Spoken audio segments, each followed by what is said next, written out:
What do you mean we lost everything? Mark's voice trembled, disbelief washing over him like a cold wave. He stared at the glowing screen of his laptop, where the numbers that once represented their dreams had turned into a sea of red. Across the table, his wife, Sarah, sat frozen, her hands clasped tightly together, as if holding onto the last threads of hope. "The exchange was hacked," she whispered, her voice barely audible. "They say it's gone. All of it."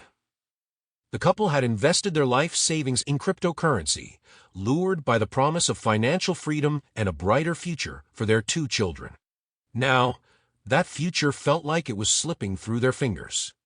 Mark, a 35-year-old software engineer, had always been fascinated by technology. When he first heard about cryptocurrency, he was captivated by the idea of decentralization and the potential for wealth. Sarah, a 32-year-old stay-at-home mom, had been hesitant at first, but Mark's enthusiasm convinced her to take the plunge. "This is our chance, Sarah," he had said, eyes sparkling with excitement. "We can finally afford a house, save for the kids' education, and maybe even take that family vacation we've always talked about." They had spent countless nights discussing their plans, dreaming of a life unburdened by financial stress. But now, those dreams lay in ruins. As the days passed, the weight of their loss grew heavier. Mark scoured online forums, desperate for answers, while Sarah tried to keep the children's spirits up. One evening, as the kids played in the living room, Mark received a message that sent chills down his spine. "The hackers are demanding a ransom," he read aloud, his voice shaking. "They say if they don't get it, we'll never see our money again." "What do we do?" Sarah asked, her eyes wide with fear.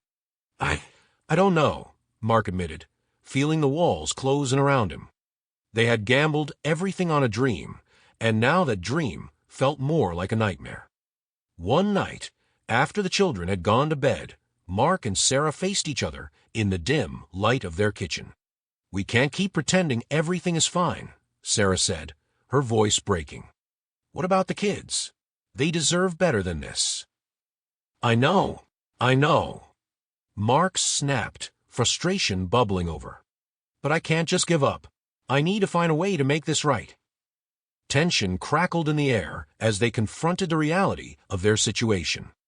The dreams they had built were crumbling, and the pressure was tearing them apart. "We need to think about our family," Sarah pleaded, tears streaming down her cheeks. "We can't lose sight of what really matters." In that moment, Mark realized that their fight wasn't just about money. It was about their family, their love, and their future.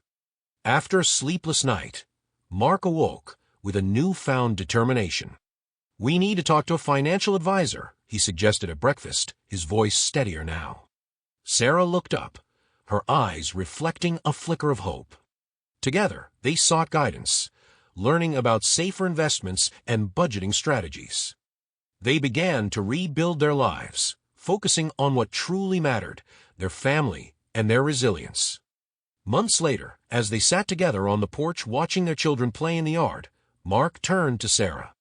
"We may have lost everything we thought was important, but we still have each other," he said, a smile breaking through the heaviness of their past.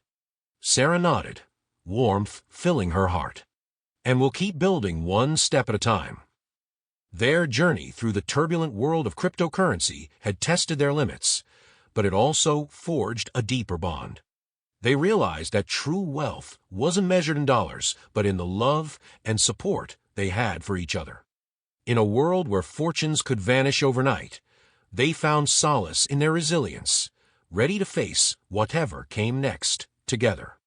This story of Mark and Sarah serves as a powerful reminder of the risks and rewards of cryptocurrency, echoing the hopes and dreams of many who dare to seek a better future.